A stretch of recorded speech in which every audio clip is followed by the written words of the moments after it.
So before we even look at the test solution, let's talk about this first. And this is going all the way back to notes 01.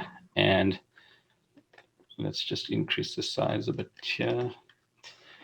So we were looking at the overall diffusion, and you saw in the test that we used this equation a couple of times. And of course, in your overall estimate of the flux of component A, there are two main things to think about, namely the diffusion. So diffusion is one major influence for flux, and then convection. And then in terms of convection, we can talk about a bulk movement. So in terms of the whole fluid, so that doesn't just talk about component A, it's talking about all the components that might be in the fluid. If you add them all together, so all your fluid is fluxing around at possibly different rates, and there does still exist some average velocity. So we call that UZ. And then if we look at component A is generally moving at its own rate. And this velocity is the result not only of convection, it is of diffusion as well. So component A is moving at a certain velocity on average. So if you look at all the molecules of component A, they are moving in one, if you take one dimension, if you take the Z dimension. So for example, if it's a pipeline and Z is looking at the distance down the axis of the pipeline, then we can identify some average velocity of component A. So of course, component A is comprised of many molecules of A, and generally all those molecules are different velocities. But there exists some average velocity for all the molecules of A. And that velocity is due to A being carried in the bulk fluid, right? So A is convecting with the bulk fluid, but it's also diffusing. So the observed velocity, right? We can think of it that way. The observed velocity is the result of two things. So behind this UAZ, there's diffusion and convection. And so if you look at the difference of between the velocity of A itself and the velocity of the rest of the fluid, then that difference must be due to diffusion only. So we can say the diffusion flux is equal to the difference in velocity between A and the bulk fluid. And so that's why we can say this difference in velocity times Ca, we know that is a flux, and that flux must be the diffusion flux. And so if we put that together, if we go back to component A, we can say the overall observed flux of A must equal the bulk flux of A. And now you see this bulk term here, we just multiply by UZ times that concentration of A. So this is the bulk movement of A. So A just being carried with the rest of the fluid, this is the bulk flux of A. So the bulk movement of A plus the diffusion flux of A, the sum of those two must be the observed the observed flux of A, not just diffusion. Diffusion and convection, when added together, give us this thing on the left-hand side. And then looking at this equation, we can group out for UZ. So we can take this term across to the left-hand side, and we can solve for UZ, but actually that's not what we did here. So this one, this equation comes from, okay, I guess it's not here, but UZ times C. If you just multiply by C on both sides, the total concentration times the overall velocity, and behind that overall velocity is the sum of all the convection and diffusion. That's equal to the sum of the movements of the individual species. Right, and then if you just multiply by CA here, then of course CA over C, that's XA, so we've got that.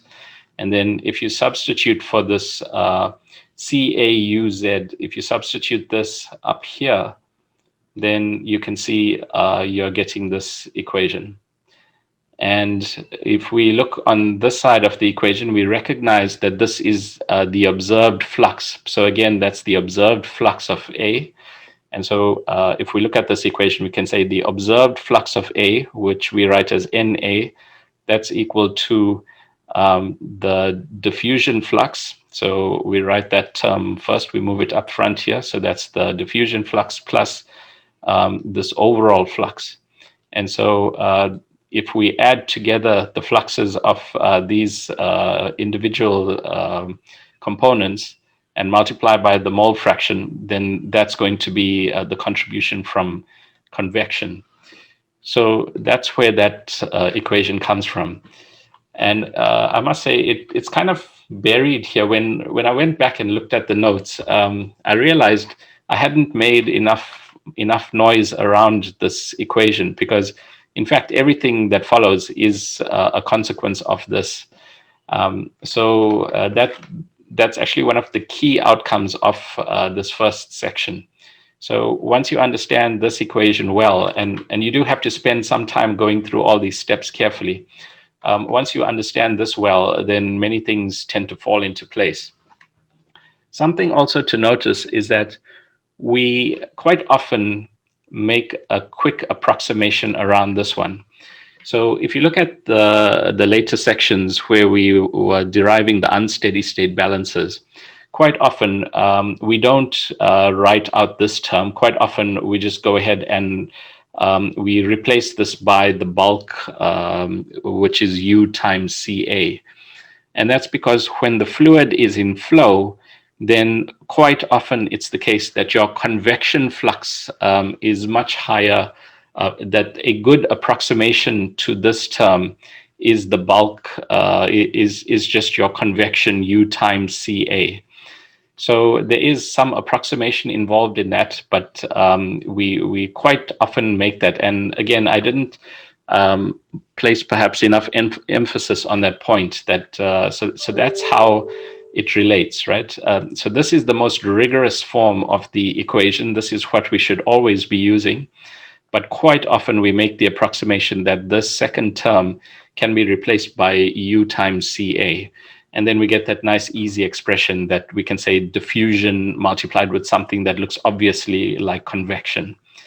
Okay, so that's with that understanding, that should help with some of the earlier parts of that test. Before we go into it, any questions or comments on this?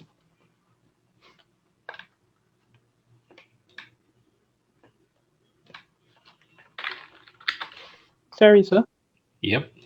I just wanted to ask, when exactly can you be sure that there's no convection in when a fluid is flowing through a pipe?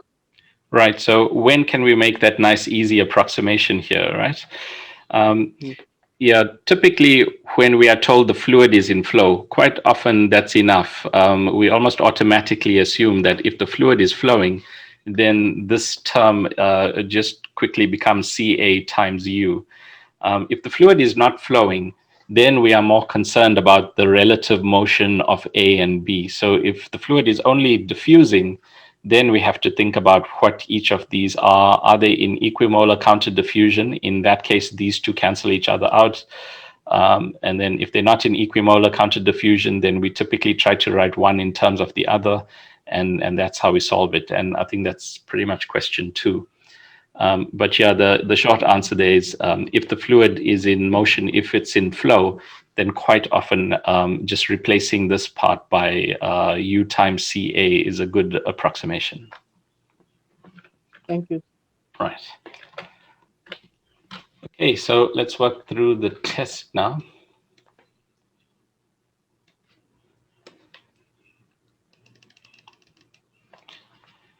Okay, so question 1, it tells us in the figure below, we have a fluid in flow. So it means you can see the fluid is flowing from left to right like this. And it also has this concentration profile. So your concentration looks like this.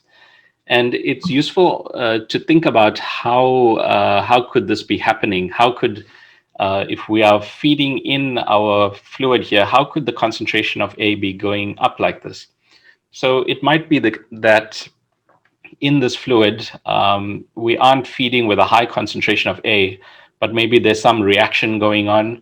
And so that's causing the concentration of A to go up. So perhaps A is being produced by a reaction as the fluid is flowing along.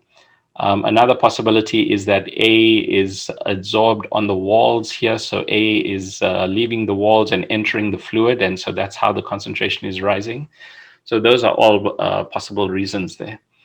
And by the way, in this session, feel free to argue with me, and for your answer, if you think the answer is if you don't agree with my answer, so feel free to speak up and argue for a different answer. But that's the fluid flow, and that's the concentration as it varies down the tube. And now we want which statement is the most correct. So the diffusion flux of A is, and then the first option from left to right, because convection carries A in that direction. Now, first off, yes, it's true, convection is carrying A from left to right. However, this question is asking specifically about the diffusion flux of A. And we know that the diffusion flux is only dependent on the concentration gradient. And if you look at the concentration gradient, we've got high concentration here and the low concentration there. And we know diffusion is always from high to low. So clearly A is diffusing in the opposite direction. So your bulk fluid is flowing left to right, but A is diffusing right to left. And again, if you think about the possible reasons for A entering the system, if A, for example, is leaving the wall and entering the fluid, then A is trying to diffuse away from, then that is some indication why there'll be a low concentration here. And so there's a driving force for A to diffuse in that direction. Now, it doesn't mean on balance that A is moving from right to left. It might well be the case that the fluid is flowing fast enough that A is still on balance being carried from left to right, but the diffusion flux is still from right to left. So it might be the diffusion flux when added to the convection flux means on balance A is moving in this direction. But if the question is asking specifically about the diffusion flux alone, then clearly that flux is from right to left. So it's only possible to have C or D as the answers. And then we have to look at the reasons. So A is diffusing from right to left. And then the first possibility, convection carries A against that direction. So it is true, convection is carrying you against that direction. But of course, that's not the reason that A is diffusing in that direction. So A is diffusing in that direction purely because the gradient is in that direction. So this is the correct reason. So C is correct, but it's got the wrong reason. So overall, C is incorrect. D is the only one with the correct direction and the correct reason. So that's why 1.1 is D. Any questions or comments on that?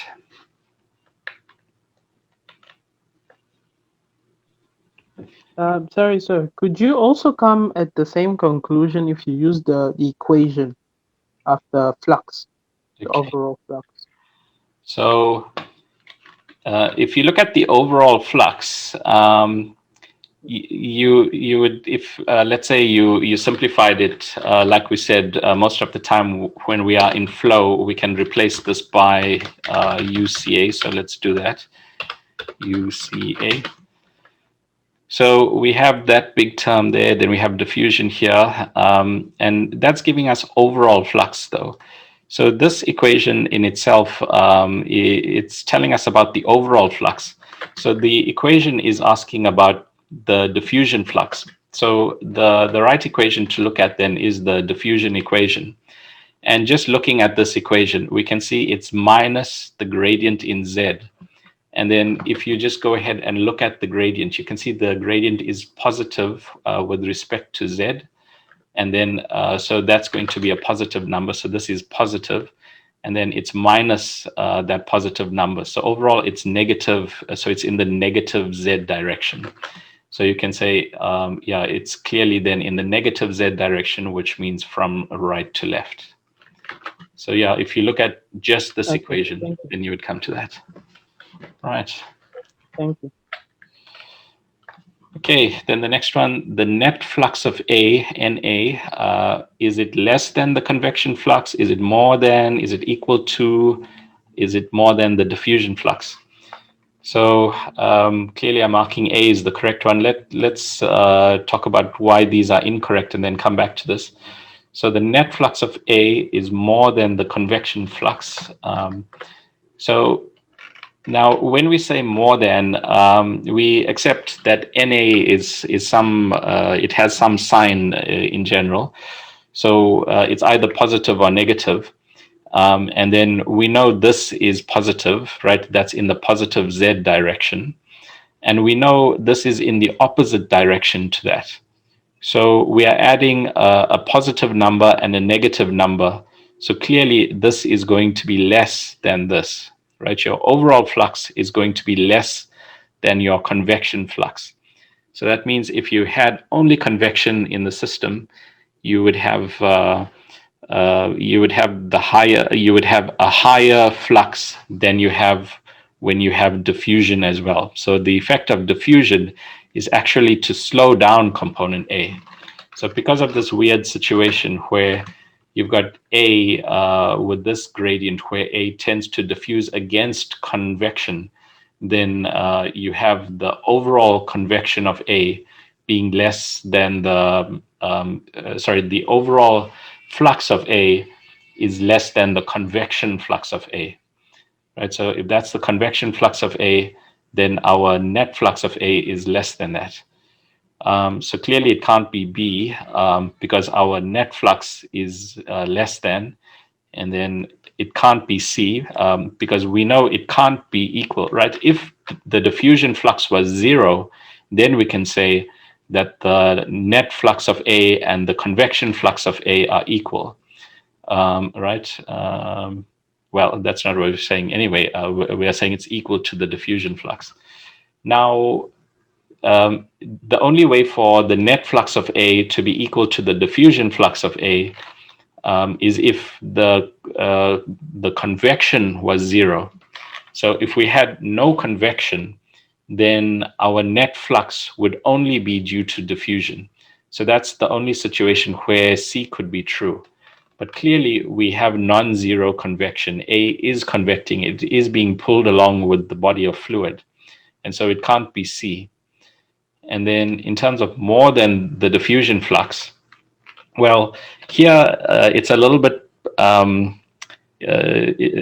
here is a bit more ambiguous, if you like, because mathematically you could say, yes, it is more than diffusion flux. Numerically, we understand this is going to be a negative number, and Na is a positive number. So if we take Z to be positive in this direction, then yeah, clearly the diffusion is going to be less than that.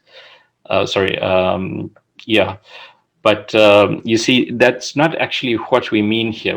When we say the net flux of A, we are actually talking about the rate at which A is the total flux of A. And we know that the total flux of A is less than the diffusion flux. So if you talk about it purely mathematically in terms of numbers, you could say, well, that's a negative number and that's a positive number. So that must be more than that. But obviously here we don't mean mathematically. We actually mean we mean in terms of flux. We mean in terms of the bulk movement of A. So that's one where, yeah, you could make an argument, but to be honest, make that argument only if that's what you actually meant, right? In terms of the numbers, one is negative and one is positive. But in terms of a concept, in terms of where A is going and how fast A is going, right? If we are taking net flux of A as our reference, right? Let's say it was a net fluxing in the opposite direction, and that diffusivity was positive, then I would still count this as being more than the diffusion, as not being more than the diffusion flux, because we are just taking this as our reference. Any questions or comments on that one?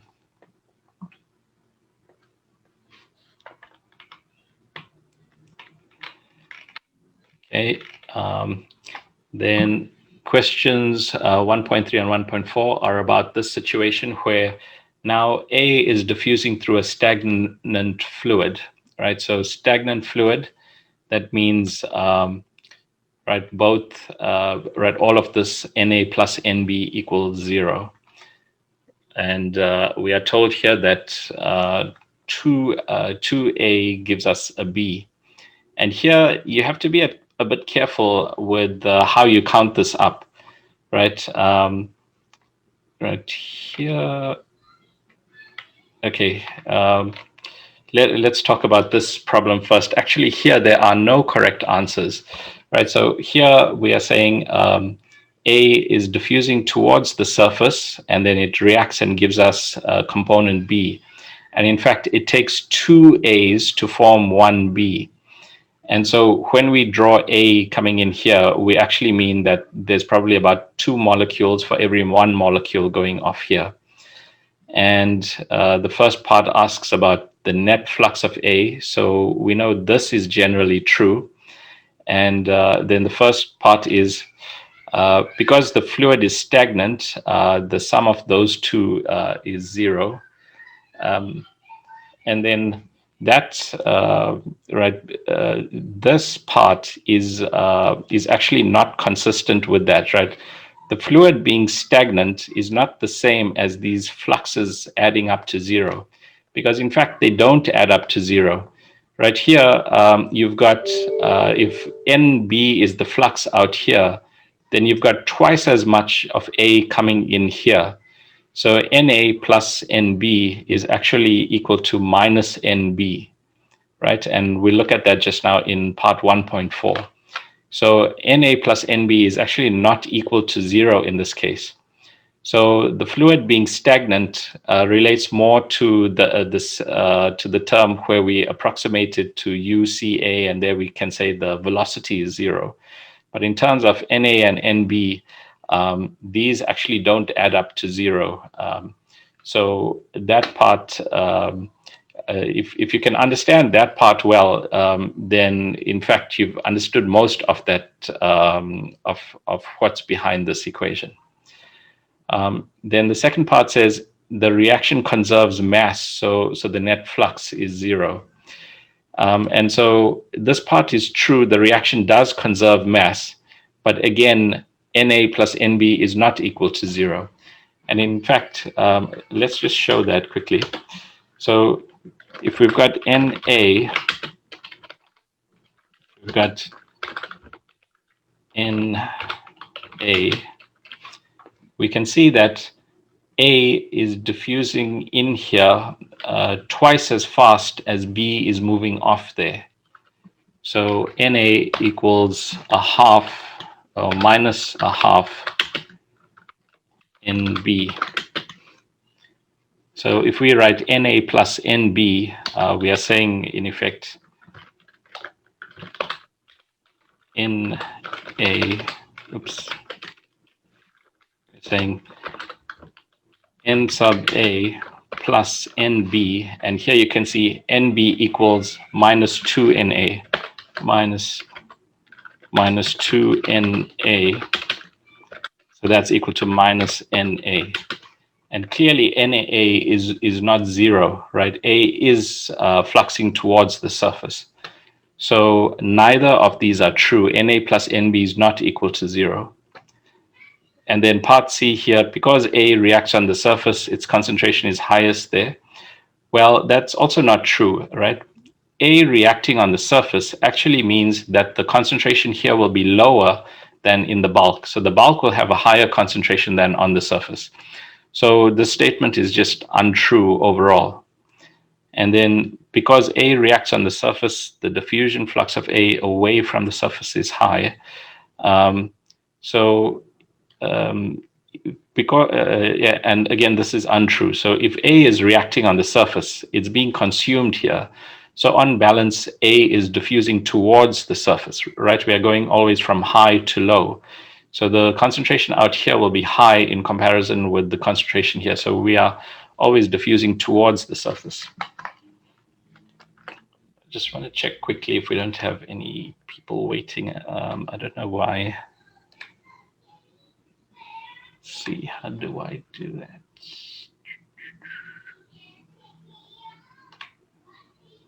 Okay, that's fine. Okay, so if you look at it, A reacting on the surface means that A will diffuse towards the surface, not away from the surface. So none of these are correct. And so I just marked the test out of 58. So in effect, omitting, well, I didn't omit, but yeah, I just marked it out of 58. Okay. And then let's continue here. So we are asking about our about the net amount of A. So I've got a more detailed working through of that question here. So as we've said, NA is twice minus 2 times NB. And so in our equation, we can replace NB by NA over 2, right? So that's what NA plus NB becomes. And so you've got NAs in 3 places here. So you can group out NA. So NA, and that will be 1, and then this is basically XA over, right, let's just write it here. Oh, it's written down here. So here it's XA, and then this is, of course, going to be NA over 2. And then you can group out NA. So this is going to be 1 minus XA over 2, right? So there's this simple grouping step here. We can say this is NA. And here you can say that's 1 minus XA over 2. So that's moving this term across to the left-hand side. And then that leaves us with this equation here. So yeah, sorry, it's this high resolution screen. It takes me a while to find my mouse sometimes. Okay, so that's the equation, and that's just one of the options in 1.3. So then that's the answer for 1.3 or 1.4, 1.4, right? So that part's A. So any questions or comments on this question? Sorry, Dr. Rawata. Mm-hmm. For question 1.3, right, would it have been wrong to assume that the place where A enters is treated like a boundary? So when you take that 0 plus, so it's just to the right and to the left, wouldn't the concentration of A be higher before it actually enters the surface? Yes, the concentration above the surface will be higher than the concentration at the point of reaction. I agree with that. Please carry on.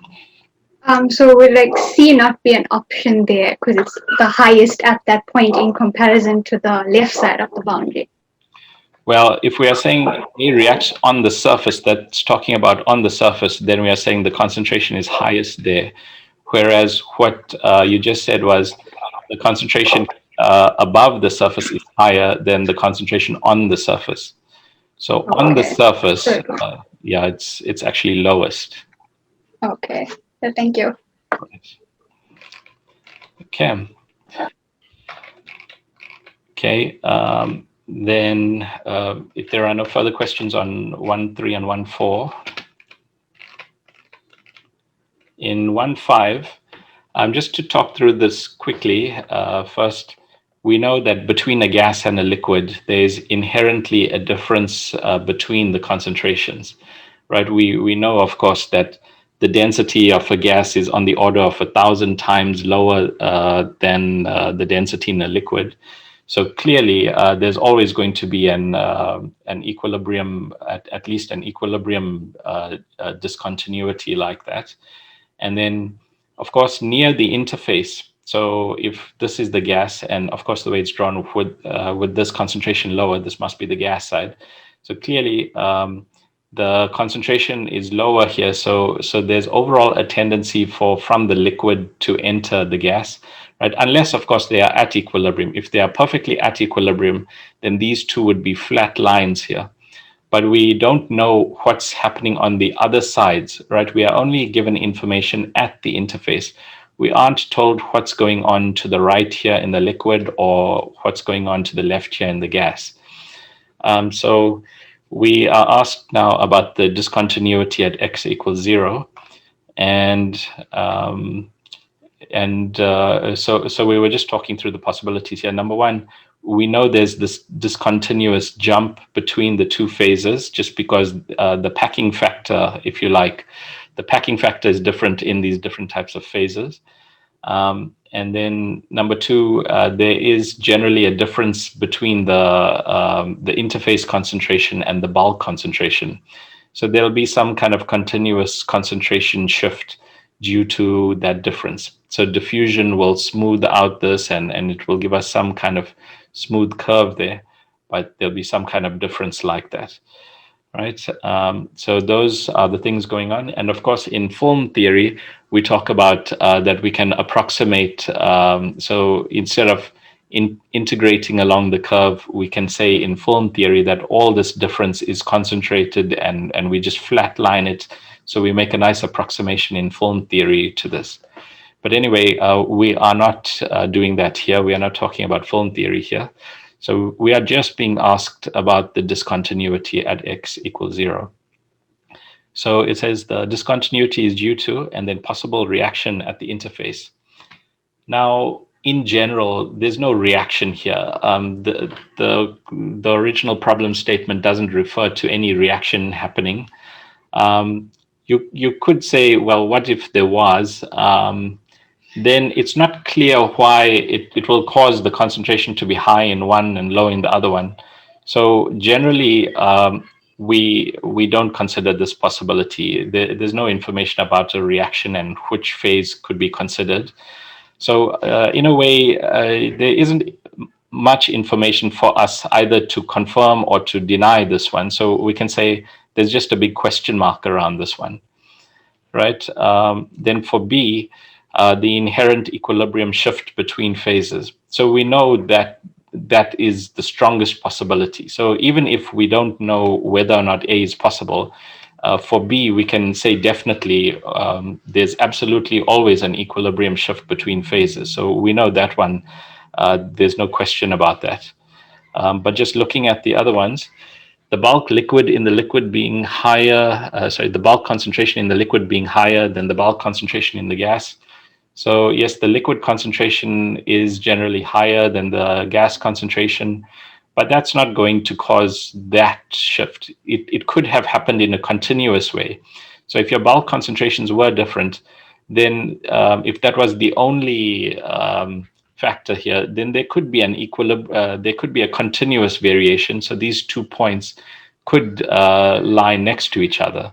So this in itself doesn't cause a discontinuity. So we discount this one. And then the bulk concentration in the liquid being higher than the interface concentration. So just because that is higher than that, that's not going to cause an equilibrium shift over here. So so that is that we can also discount. So out of these statements, the strongest possible one is this one. For this one, you could say, well, I didn't know you meant that there's that generally there didn't have to be a reaction and so on. So you could question that. Well, the question didn't say we didn't have a reaction. So so you could say that could be possible, but in terms of the strongest statement. So in terms of an MCQ, you always go with the strongest statement.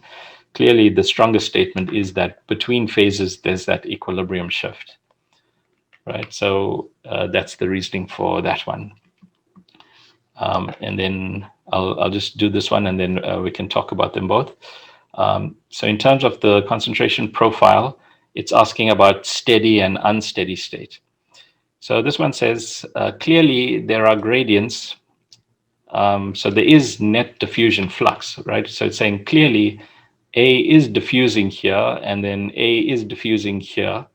So clearly, it can't be steady.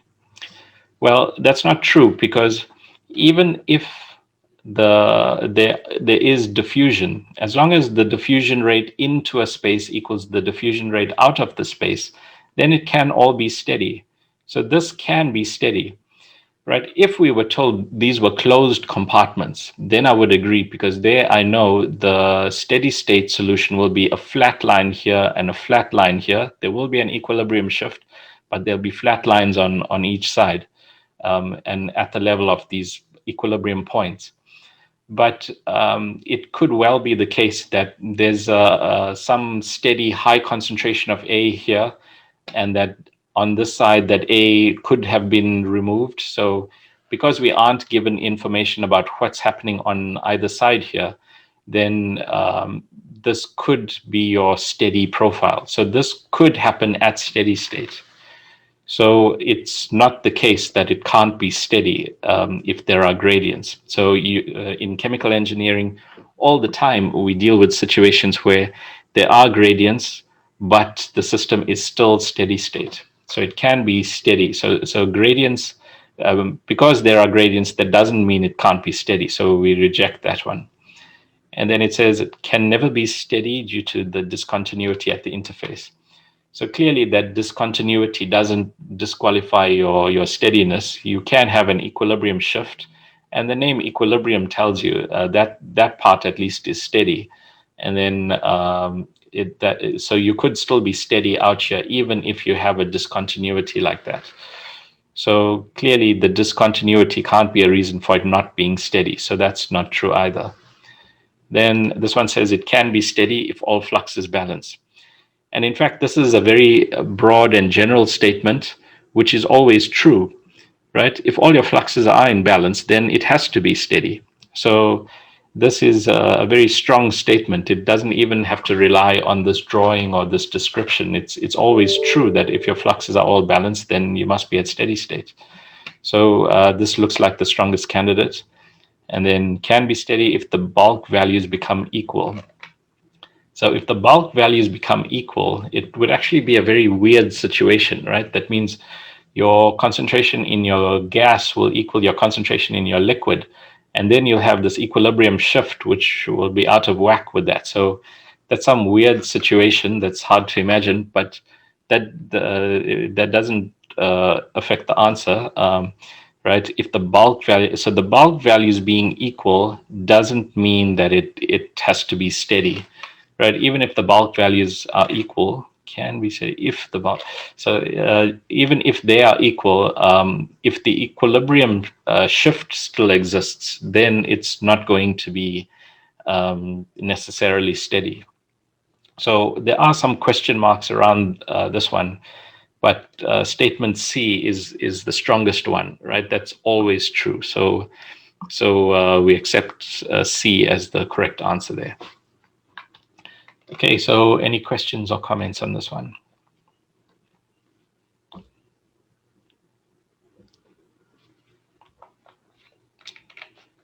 Okay.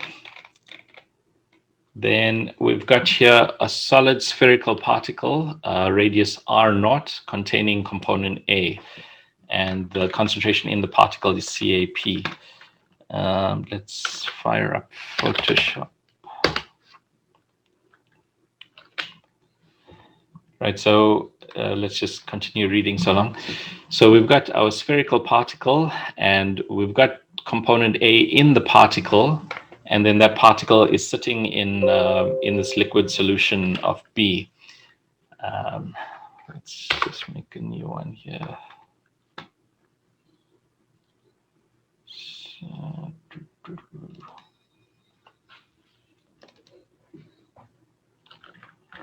Okay.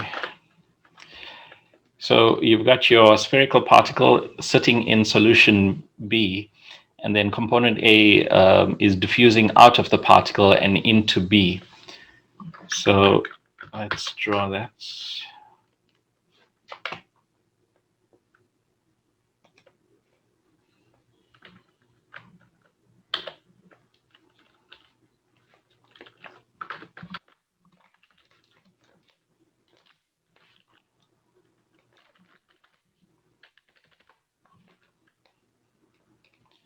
So here's your particle.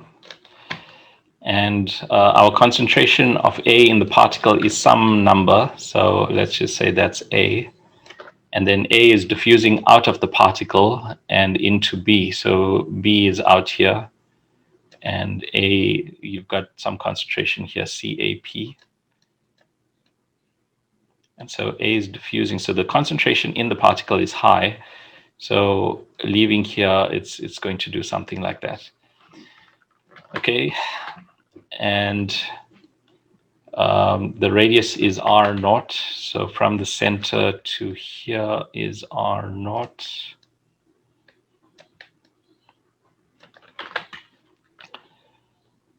And the solution doesn't contain A initially. So out here in this B phase, there's none of A initially, and then over time only you get that concentration building up.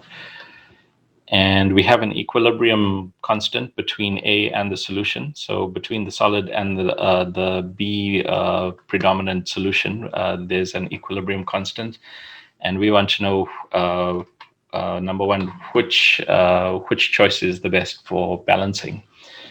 So, and here, this is something I hope you've been trying. So in terms of those balances that we developed, I hope you've tried to do some of them before just looking at my solutions, because when you write the number of moles, the rate of change of moles in the control volume of interest, you'll find pretty quickly that you would automatically want to write this, right? Your first instinct will be to write that the volume is equal to the differences in the radius like this. So in a way, you would automatically do this. And in fact, it goes back to when I first studied this field. That's what I thought I should do immediately. But then when you take this approach, you find it takes a very long time, and you get terrible looking equations when you take this approach. But if you develop it this way, you actually get a very nice compact solution, the same ones that we've been seeing in the notes. So clearly, if you haven't tried it, you would probably just say, well, I know we do it this way in the notes, so assuming that we do it efficiently. So it's not an academic reason, but anyway, that's what you'd be left with assuming. So for the first part, it's this. And of course, the possibility is here also in component D, or in option D. So looking at these two, the remaining part says, and the diffusion flux at R is this. So yes, that can be a diffusion flux. And then here it says the diffusion flux is the same thing times 4 pi r squared. So that is the area of the sphere, the surface area of the sphere. However, if you go and multiply that by that area, then you'll get a rate. This is no longer a flux. So this is a flux. This is not a flux. So clearly the only possibility here is C. So C is the right answer for 1.7. And then, so we'll come back to this. 1.8 is saying, what set of boundary conditions are the most relevant? And we are given a list of 7 here. So number one, CA initially at R positions is equal to 0. And yes, the question does say that that component A is not in the fluid initially. So that is true. Take note here, this part that says we are considering radial positions outside of the particle, right? That's the particle radius. So those are outside of the particle. And we've established so far 1 is true, right? So noting that R is outside the particle, because if R was inside the particle, then we just said that inside the particle, obviously the concentration is not 0. But outside the particle, where R is more than R0, as the question specifies, that's clearly 0. So number 1 is true. So that is one possible boundary condition. So straight away, we can cut out half the possibilities. It can't be A or D. And then, although it doesn't require, it just says the most relevant. So all we can say is, at this point, yes, we can see this one is true. So let's underline the true one so far. So that is true. Then here, this is saying something different now. This is saying the concentration outside the particle is the same as the particle concentration. Now that clearly can't be true. We can't have in the bulk fluid the same concentration for all initially. We can't have that the concentration here is going to be the same as in the particle. So this number 2 is definitely wrong. So here we can see it's not going to be D. D is the wrong, would be a wrong answer. Then here it's saying that at R, and this means at all R positions, we are at equilibrium, right? So it hasn't said here at R naught, right? We could say at R naught, yes, there's some equilibrium, but this is just saying R for all R positions. So we can't be at equilibrium all over the fluid. So possibility 3 is out. So already we can reject option A there. And then for the fourth possibility, so initially we are at, in fact, 4 and 2 are the same. They are exactly the same. So anything that involves a 4 is also wrong. So again, we can reject D. Then number 5, this part is more confusing, right? This statement is true, right? So never mind that the question said we consider R more than R naught. We can still say, well, I'm interested anyway. So we can say inside the particle at the center, the gradient is 0. And that is certainly true. It is true that inside the particle, you've got the same concentration everywhere. So that's a flat line. So that's true. But you see, it's not relevant. The question asks, what's relevant? So what's happening in the center of the particle is not going to help us to predict the concentration in the fluid. So it's true, but not relevant. So number 5 doesn't really matter to us. So C, it's true, but it's not relevant. So you probably won't accept C. And then number 6, now it's saying just outside of the particle, you are at equilibrium. You are at the equilibrium value. So we know that's true. So we know equilibrium that has that. So we accept 6 is true. And then number 7, if we look infinitely far away from the particle, given that the fluid was initially 0 in A, then clearly this can be true. So it looks like 1, 6, and 7 are the best answers, and so that's B. Okay, any questions or comments on that?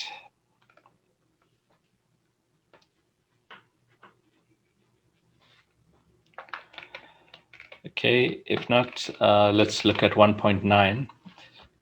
So here you are given the correlation for estimating diffusivity of sulfur dioxide through carbon monoxide.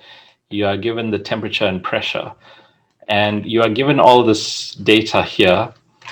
And the implication of giving all this data is that you go ahead and you use this equation and just solve for the diffusivity. But there's one piece of information which is missing here, which is the value of A, right? If you look at this equation, A is missing here. And that's deliberate, right? In fact, someone emailed me during the test asking where's the value of A. So I didn't reply to that because that kind of gives away what you have to do here, which is you can't use this equation to just solve for the diffusivity. What you have to do instead is recognize that we are quite conveniently given a diffusivity at a specific other set of conditions. So at a pressure of 0.9 and a temperature of 305, we are given a diffusivity. And then we actually want at 1.3 atmospheres and 350. So the only thing that's different is that the temperature and pressure have changed. And assuming that this relationship holds for both those conditions, right? So at 305 and 0.8 and at 350 and 1.3, the same relationship, if that relationship holds, then we could instead write the following.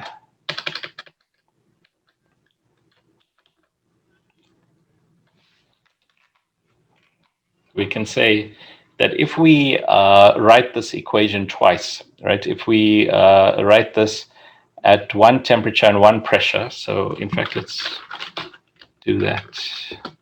So if you write this equation twice, if you write for the first set of conditions, so let's call that T1 and P1, so those are the only two places with temperature and pressure, T1 and P1, and then P2 and T2, right? Everything else is constant.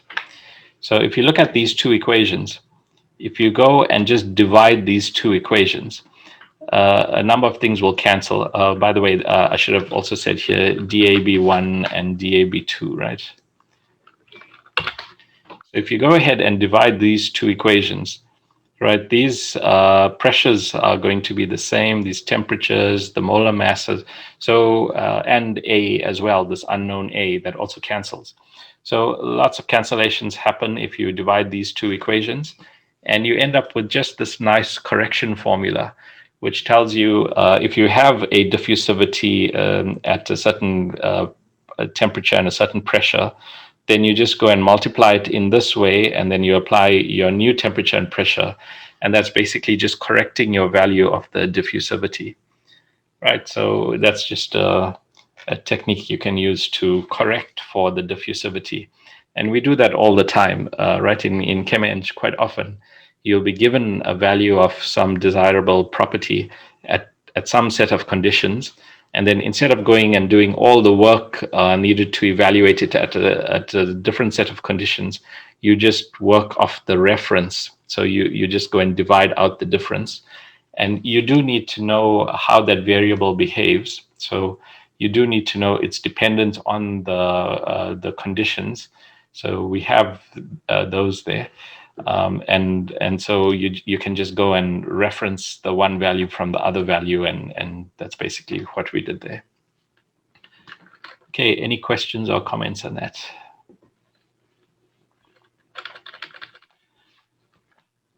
Okay, now let's look at question 2.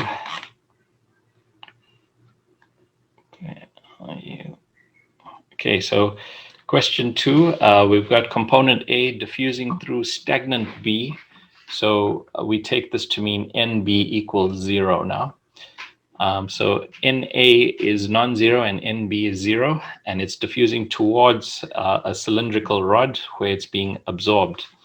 And so there, in terms of flux, we know A is fluxing towards the rod, and the concentration of A will be higher in the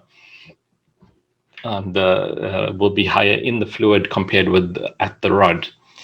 And furthermore, it says the absorption rate is very high in comparison with the molar flux rate. And that's said there because we can then infer that we can take the concentration on the surface to be 0, right? So the moment A arrives near the rod, it's basically sucked into the rod.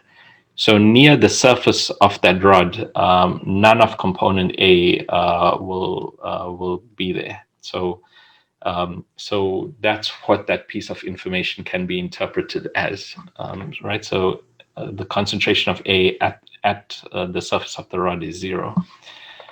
We are also given the total concentration and the diffusivity.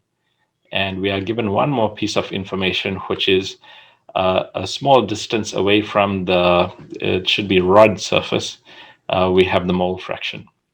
So we want the steady state concentration through the fluid away from the rod.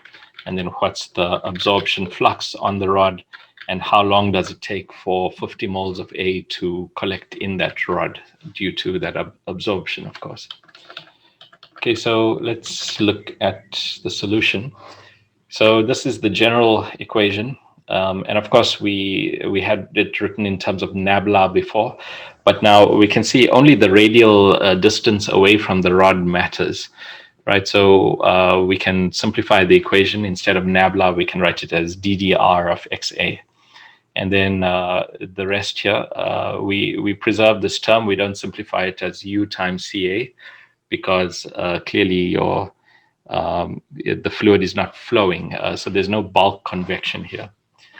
It did say B is stagnant, so NB equals 0. So this is a 0. And so this equation looks, oops. So this equation looks like this. So this part just becomes NA.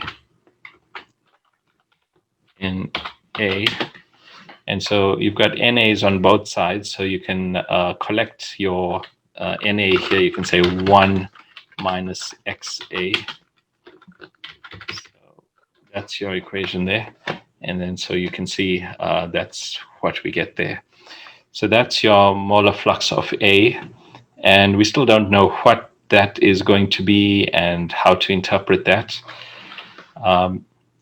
And then the question asks for the flux on the surface. So that's clearly what we are trying to get to.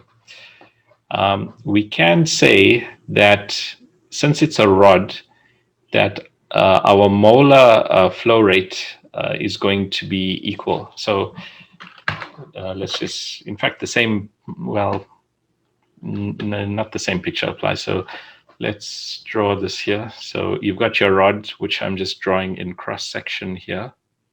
So you've got component A out here, and it's being absorbed very fast here. So on the surface, it's 0. And then with some high value here in the fluid. And so we expect something like this is happening. Right, so you've got some bulk value here, CAB, and so A is diffusing towards this particle. Okay, now we are trying to think about how to correct for our molar flux. So our molar flux, if we think about concentric circles here, if we think about, let's think about some distance here and then some other distance there. Now there's a certain molar flow rate here and there's a certain molar flow rate here. And if those molar flow rates are not equal, right? If your molar flow rate into this space is not equal to the molar flow rate out of the space, then A will be accumulating here. And in the problem, we are asked about steady state. In fact, let's just copy that question down there.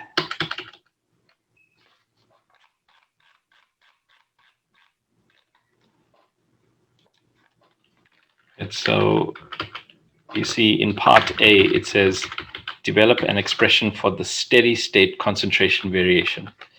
So let's just copy that down.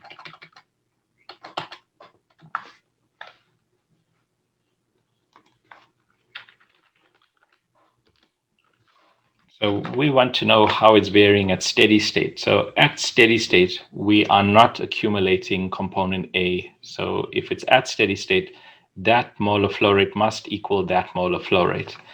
And so that molar flow rate must equal the flux at this position multiplied with the area at this position. So at this position, the area is 4 pi r, let's call it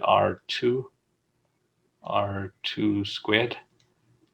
And then the flux at this position is going to be NA at R equals R2.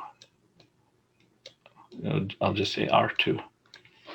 And you could write the similar thing here. Right, so that just, well, I guess you know this anyway.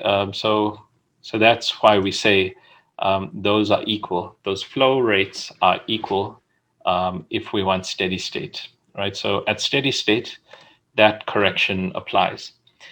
So now we can, instead of writing this NA, and we should have specified here, this is NA at some arbitrary position R, we can rewrite this as NA at the surface times R naught squared over R squared equals the rest of it. Okay, so that's gotten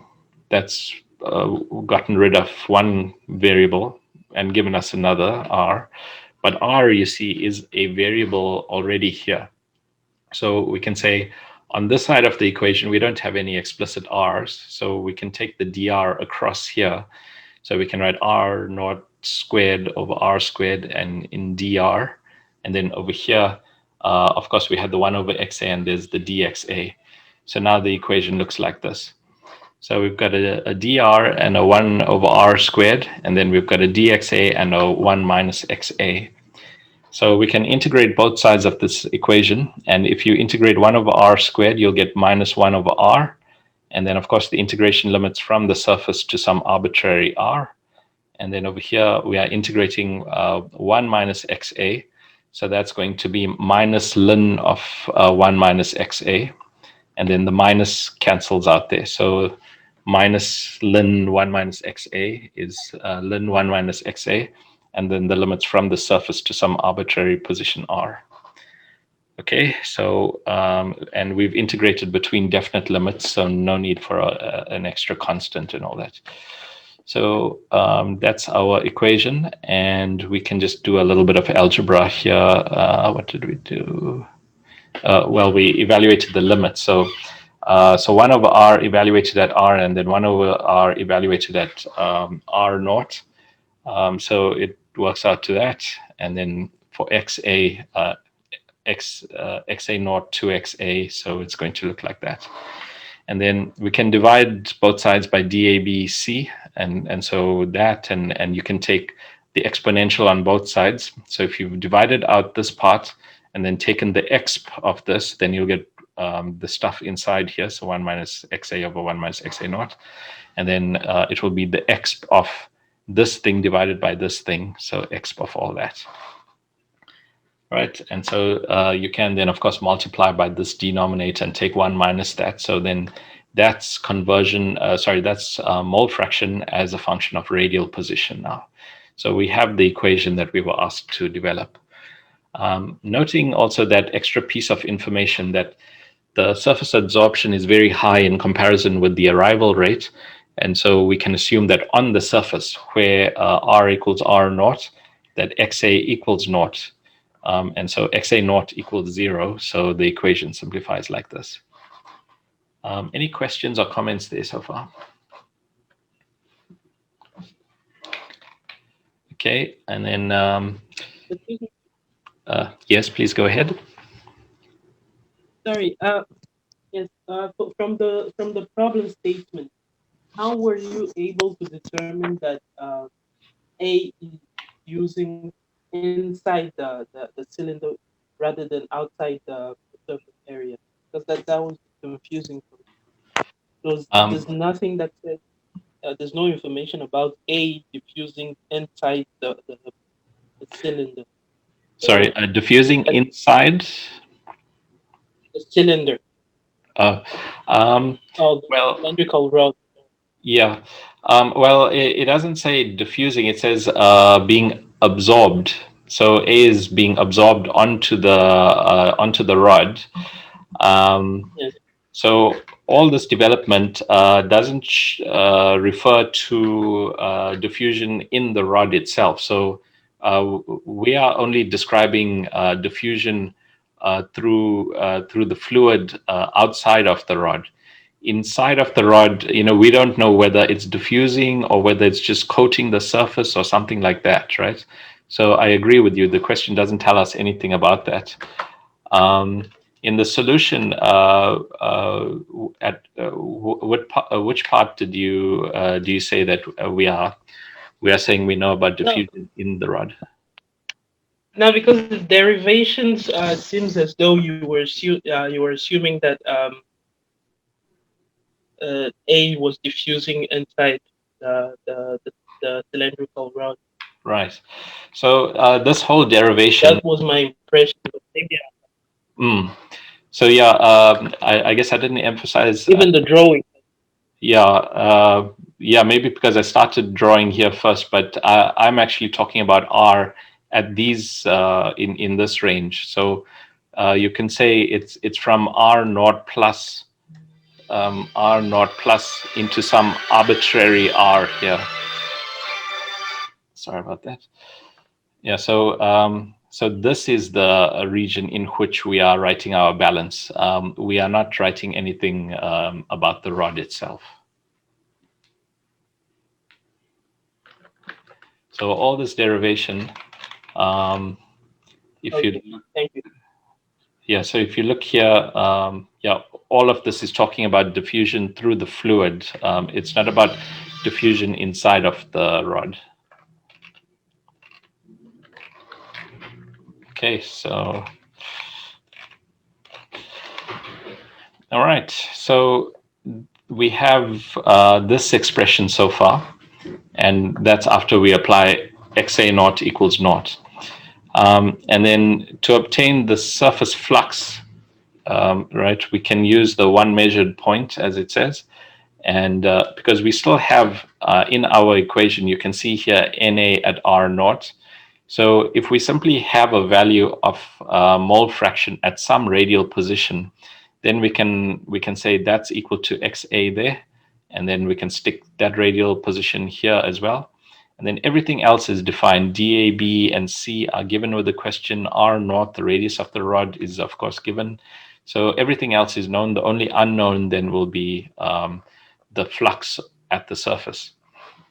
And so, so we can go ahead and just stick that number in. So we are given that 2 millimeters above the surface, the mole fraction is 0.7 or something like that. And you just have to be careful there that R, remember, it's 2 millimeters above the surface, and R is measured from the center. So we have to say the R position of interest is a nice way to write this. So we have to say here R1. So we are using R1 in this. So we have to say R1 equals R naught plus 2 millimeters. So 2 times 10 to the power minus 3 meters. Right, so that's your R1 value, and then X1 is 0.7. And so you can stick all the numbers in and you get that for the flux. Note here the minus sign is significant. So remember we take the R direction as positive, and now of course we are diffusing towards the rod. So that's why we get a minus sign. So the flux of A is pointing towards the rod, not away from it. Okay. Any questions or comments there? Okay. Now we are asked to work out how long it takes for the rod to accumulate a certain number of moles. And we've just seen here that there is this flux at the surface. That means we can estimate the molar flow rate towards that rod. Right. So once more, we've now just calculated the flux at this position. So Na, let's just call it Na0. Okay, let's say Na at R naught, right? So we have the flux there. And then obviously we can multiply that by the area. So that's going to be 4 pi R naught squared, 4 pi R naught squared. So that is the rate at which A is entering this rod. So we can say that's a rate, right? That's a rate. Let's just call that the rate of adsorption of A. And we did all this at steady state, right? We derived an equation for steady state. So we accept that this is constant. And so the number of moles that's accumulating in the rod at some time t, that will equal the rate, which is a steady rate, times the time. So we are asked how long does it take to reach 50 moles here? So 50 moles is the number of moles of interest. Oh, and I shouldn't write capital N because that we've been using for flux. I should write this as N, write a lowercase n for moles. So this is moles of A, moles. Okay, so that's 50, and then RA we can calculate. We've just worked out the flux of A on the surface. We also have the radius of the rod, and so we can just multiply this, and we have this as a number. And so just 50 divided by whatever number we get there is going to be the time taken. And if you work that out, it's about 7 hours, 7.2 hours. Okay, any questions on that?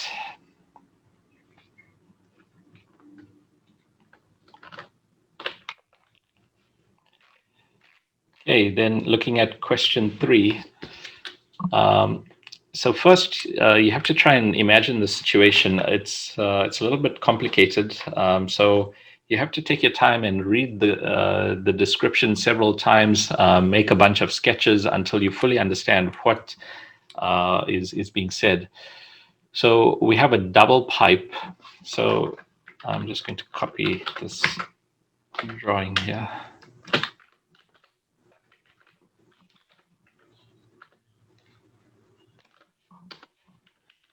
So we have a double pipe, and so there's an inner pipe of radius r naught. So inside, so our fluid is this brown stuff here, right? This is our fluid.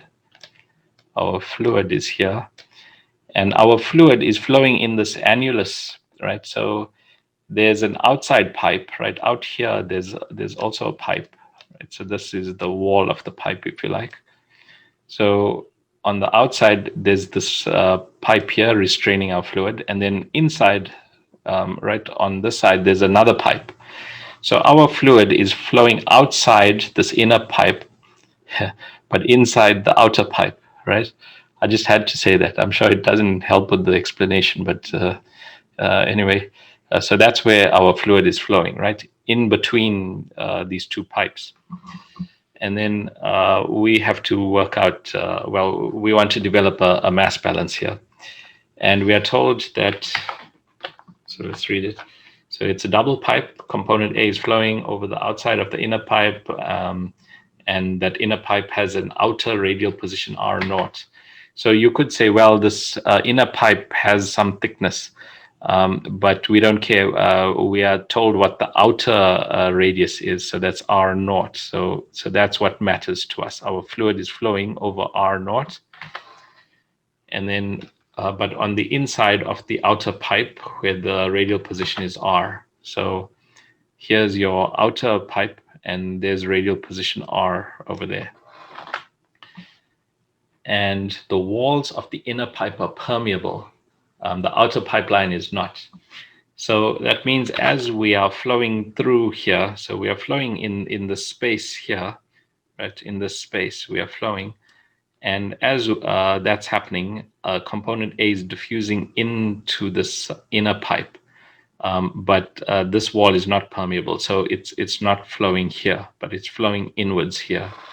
So that means component A is being depleted from the fluid as all this is happening. And adsorption flux onto the inner wall.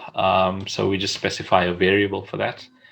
And then initially the annular space was filled with pure B, and the feed contains Ca in. So that's just trying to say in this pipeline initially, right? Clearly that's trying to give us an initial condition. So we are saying the concentration of A here was 0 initially. So there was no A in this annular space. But after T equals 0, we are feeding with Ca in.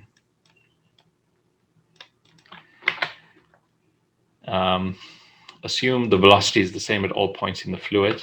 So that's significant because you see our velocity in principle does vary across the space, because at the walls there'll be some friction, right? There'll be friction with the walls here, and quite often you use the no slip condition at the wall. But we are saying that the fluid is turbulent enough, at least radially, that we can assume that the velocity is flat. So there's a constant velocity through that fluid. And we want the general unsteady state balance describing variations of A. So to work that out, the first thing to consider is in which directions is the concentration varying. So clearly, it is varying in the radial direction, right? If you've got a surface here which is absorbing A, then A is going to diffuse towards that surface. So clearly, it's varying in the R direction. And then if you think about in the radial direction, I mean, in the axial direction, we know the fluid is flowing along this annulus. So the fluid is flowing through here. And as it's flowing, we can see A is being depleted. So, I didn't draw inside here as much, but of course that extends inwards. So if you think about looking down the axis, A is always diffusing onto the inner wall. That means if you consider each Z position, you pick a Z position here, a Z position here, that means you are always losing A to that inner tube. So A is always being lost to that inside pipe. And there could, in principle, be another flow happening inside this other. So A is being carried out through a flow through the inner pipe, right? Could be happening. We aren't really told about that. But anyway, A is being absorbed continuously. So that means we are always losing A as we look axially down the tube. So we are losing A axially as well. So A is varying both in R and in Z. So that's the first thing to think about, right? In which dimensions is A changing?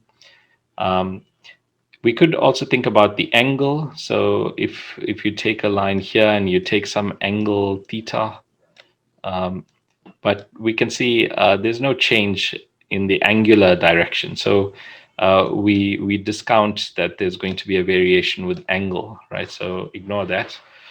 But we are varying in R and Z. So then we need to choose a control volume. So we can partition in R. So clearly we are going to take between R and R plus delta R. So those are the two R positions. And then for Z, also we will take between Z and Z plus delta Z. So those are the limits of our control space. And you should think about what that looks like in terms of your, what kind of shape is that? And think about a ring, right? Like a ring that you wear on your finger. So if it was if that ring had, if the sides of that ring were straight, right, then it would describe the situation. So your ring, the axial thickness of that ring. Let's try and draw it. So if you have a ring here,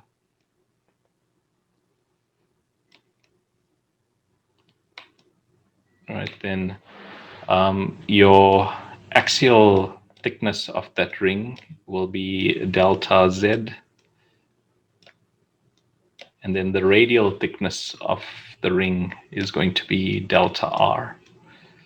Right, so you have a ring like that. So we can imagine a ring and its inner diameter is at R, where R is more than R naught. So we are interested in this space here. So your ring has that kind of size radially, and then it's a short distance delta Z like that. Right, so that's our control surface. And this is important to get right. The rest of it just falls into place if you understand this part well. If you understand your control volume well enough, the rest is pretty easy. Any questions or comments on that so far?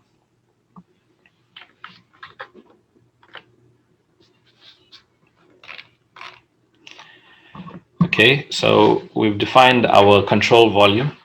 And then the first thing to do is estimate the volume of that space. And of course, there are more accurate ways to do it, but a nice efficient way of representing that is to take the circumference of the inside of the ring. So the circumference here. So of course, the inside is R. So 2 pi R is the circumference. So that circumference multiplied with that thickness delta R is going to be an estimate of that area. And then if you multiply that area by the axial thickness delta Z, then that's an estimate of the volume of that ring. So that's our volume. And then the number of moles in that volume is then the concentration there multiplied with that volume. And now we've said we are varying in both Z and R. So we recognize our flux is a vector in Z and R. And in the Z direction, we have diffusion and convection, right? We know we have a diffusion gradient because our concentration of A, we said, is dropping as we go further down the axis. So in this direction, we are losing concentration of A. And we are also flowing. So there's going to be a diffusion gradient because the concentration is not constant. And there's also convection. So there's diffusion and convection in the Z direction. And then in the R direction, of course, we don't have bulk flow. We did say it's turbulent, but that just means it's well mixed in effect over there. On balance, A is not flowing in the R direction. So we don't add a convection term here. It's just diffusion in the R direction. So that defines that. And then we have to think about specifying the areas. So, and that's because the moment you define your fluxes, you know eventually you have to multiply these fluxes by some area. So we know in the upcoming material balance, we are going to have to multiply a flux by an area. So let's think about each flux and what areas apply. So in terms of flux in the Z direction, clearly that face is going to be, right, this face here, this face is going to be our, the area normal to the flux in the Z direction.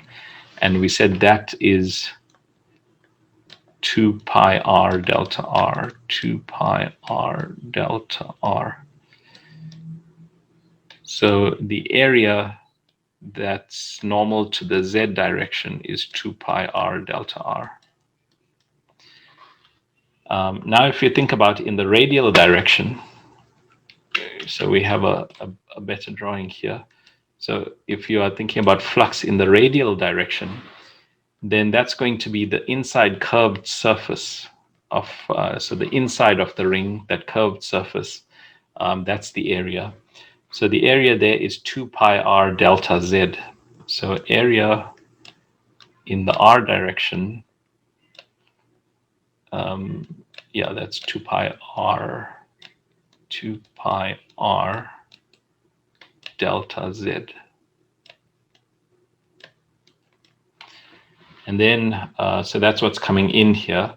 Now, in the case of Z, the area coming in here is the same. So when we look at what's leaving, that area is the same as that area. Radially, however, the area leaving is different.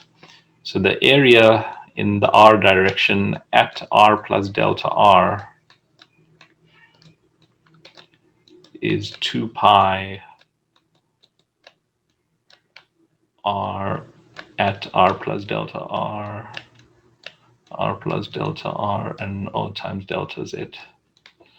Well, anyway, I wrote it. It's written here, much better. Okay. So those are the areas normal to the fluxes. So now we have everything. We can just stick it all together. So rate of change of the moles in that control volume is equal to the molar fluxes times the areas. And so we can substitute the delta NA, which we defined here, and then we can multiply each of these fluxes by each of these areas. So that's all shown here. And then, of course, the one thing to be a bit careful of is this 2 pi R plus delta R, right? And the way we deal with this is to bring this R plus delta R inside of here so that we can just call this R evaluated at R plus delta R. So you've seen that trick many times by now. And then we are dividing through by 2 pi R delta Z. So you cancel lots of things and you take the limit delta r and delta z going to 0, and then you get this nice equation. And you can rewrite it a bit differently if you expand some of these derivatives, and then you get the equation that describes your unsteady state concentration variation. Any questions or comments on that?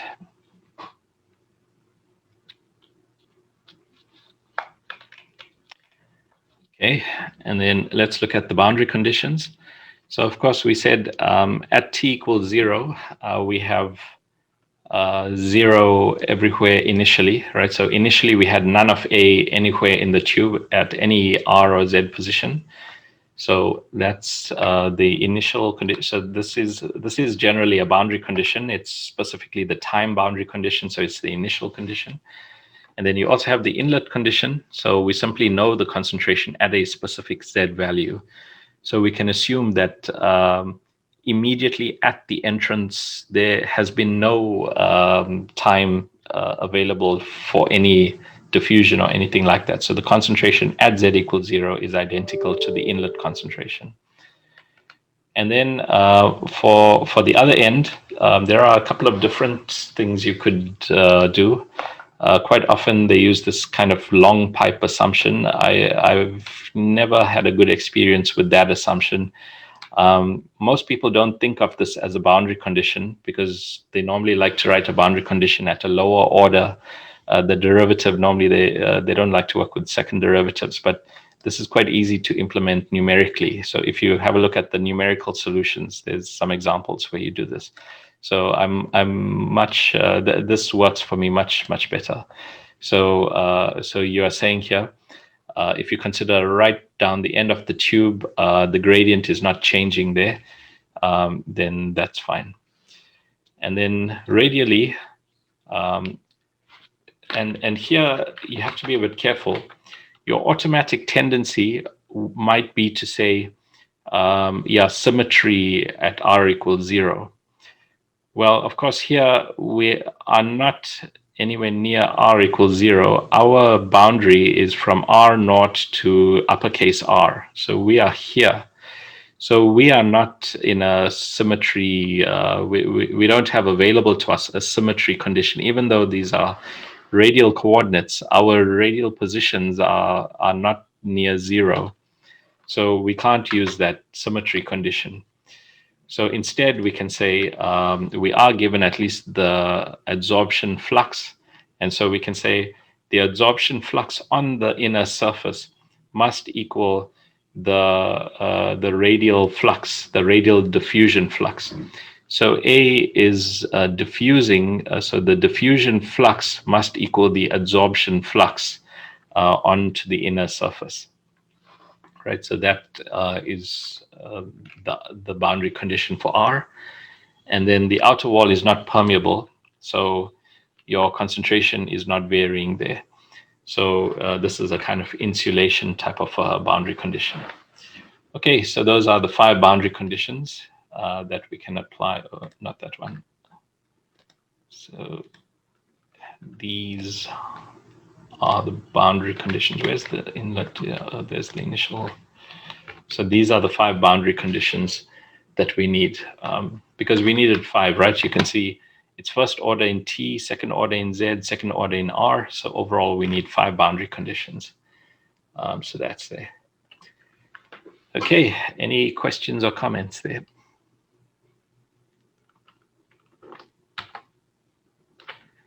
So that's pretty much it for this, for the test. And so, yeah, it's it all comes down to understanding that mole flux well.